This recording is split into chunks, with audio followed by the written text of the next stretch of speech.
તો ગુજરાત એટીએસને મળી છે વધુ એક મોટી સફળતા, જેમાં આતંકી ષડયંત્રમાં સામેલ એક વ્યક્તિની ધરપકડ કરવામાં આવી છે। આતંકી ષડયંત્રમાં સામેલ ફૈઝાન શેખની ધરપકડ કરાઈ છે। મૂળ યુપીનો અને નવસારીમાં તે રહેતો હતો। આરોપી 4 વર્ષથી નવસારીમાં દરજી કામ કરતો હતો। આરોપી અવારનવાર મૂળ વતન ઉત્તર પ્રદેશ પણ જતો હતો।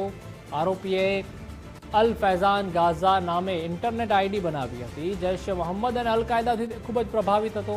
નવસારી એસઓજી અને પોલીસ સાથે રાખવામાં આવી। આરોપીની ચેકિંગ દરમિયાન એક પિસ્તોલ પણ મળી આવી। આરોપી ફોનમાંથી 2 ઇન્સ્ટાગ્રામ આઈડી પણ ચલાવતો હતો। પૈગંબર વિરુદ્ધ બોલનાર લોકો સામે પોસ્ટ મૂકતો હતો। અહમદ અબુ બકર રામ સાથે વધારે ચેટ વિડીયો પણ મળ્યા છે। નવસારીથી 12 દિવસના રિમાન્ડ મેળવવામાં આવ્યા છે।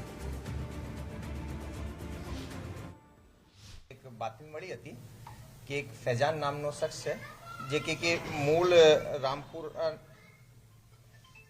ફૈઝાન નામનો એક શખ્સ છે જે કે મૂળ રામપુર યુપીનો રહેવાસી છે અને લાસ્ટ લગભગ 3-4 વર્ષથી નવસારી ખાતે રહે છે।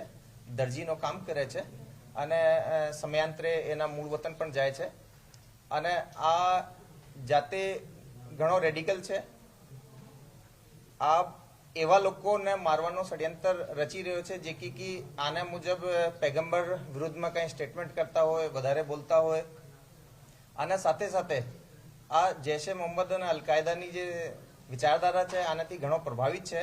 આ લોકોના ચેનલ્સ વગેરે ફોલો કરે છે અને આ લોકોના કહેવા મુજબ ભારતમાં જેહાદ ફેલાઈને અને કાશ્મીરને ભારતથી અલગ કરવા માટેની કાવતરામાં પણ સામેલ હોય એ રીતની આની પ્રાઇમા ફેસી એક ઇન્ફોર્મેશન મળી હતી।